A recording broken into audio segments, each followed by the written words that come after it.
Lo percaya gak sih kalau omongan itu adalah doa? Gue dulu pernah punya teman yang pura-pura punya kanker, 5 tahun kemudian dia kanker beneran.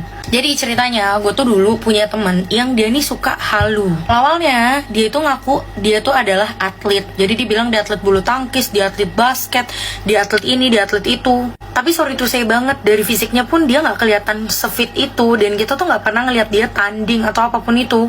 Cuma dia pernah gue ajakin main waktu weekend, dan dia bilangnya dia gak bisa karena dia harus lomba di Australia. Dan itu dia bilang dia pergi 2 hari Sabtu Minggu. Kayak logik gak sih? Nah disitu gue udah mencoba untuk kayak aduh tapi gak mungkin gak sih, masa iya orang bohong segitunya kan. Gue kan dulu masih polos banget juga nih, jadi gue kayak udahlah gue percaya aja sama dia. Nah habis itu dia mulai makin halu. Dia bilang kayak iya gue tuh punya teman yang ganteng banget, tajir banget, terkenal. Dan dia tuh sering banget ngantar jemput gue naik Ferrari. Dan ini tuh zaman gue masih sekolah, jadi udah kayak 10 tahunan yang lalu. Tapi setiap kali gue bilang gue pengen ketemu temannya dia yang punya Ferrari ini, temen gue ini selalu bilang kalau misalnya si temennya ini sibuk. Dia pernah kayak ngenalin gue gitu kan ke temennya ini gitu. Nah pas gue kontak, lo tau gak apa? Nomor telepon temennya yang katanya ganteng banget ini, itu ada di HP dia.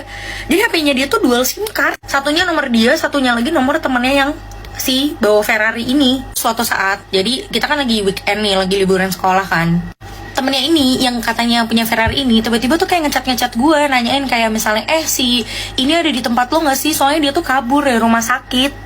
Dia tuh lagi dirawat buat penyembuhan kankernya dia, tapi dia kabur dari rumah sakit. Please banget kalau misalnya di ke tempat lo tolong ya dijagain. Anaknya tuh datang beneran tiba-tiba ke rumah gue pakai kayak bekas infusan gitu. Jadi yang masih ada kayak apa ya, kayak yang putih-putih itu loh, yang bekas infusan. Cuma anehnya bekas infusannya tuh kayak Hansaplast. Pokoknya beda sama Hansaplast yang dipakai buat di infus. Nah di situ gue udah kayak apaan sih gitu kan. Cuman gue kayak yaudahlah nggak apa-apa, gue temenin aja. Jadi itu seharian dia stay di rumah gue karena gue ya kasihan juga kan. Who knows ternyata dia memang sakit beneran atau gimana. Nah selama dia di tempat gue, si temennya yang katanya punya Ferrari ini itu sambil ngechat gue, nanyain gimana kabarnya, kondisinya gimana. Gue tuh worry banget sama dia. Tapi lo tau nggak, selama si cowok ini ngechat gue, temen gue itu juga lagi main HP. Cuman setiap kali gue mau coba untuk ngeliat HP-nya, dia tuh nggak mau. Di situ gue bener-bener udah kayak wah sumpah nih pasti ada yang nggak beres. Akhirnya pas temen gue pulang, gue coba untuk kontak rumah sakit yang dia bilang dia stay di sana.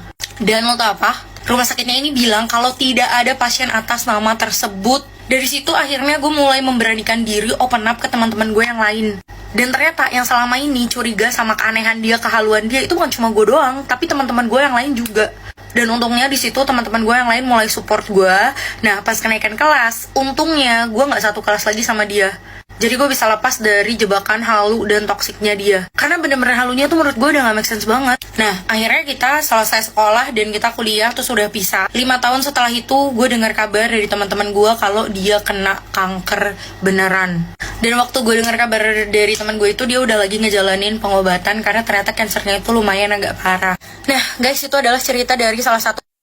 Intinya adalah kita benar-benar harus hati-hati dengan apapun yang kita ucapkan, karena kita nggak tahu banget nih mana yang akan diaminkan oleh Tuhan. Jadi please hati-hati sama apapun yang lu ucapin.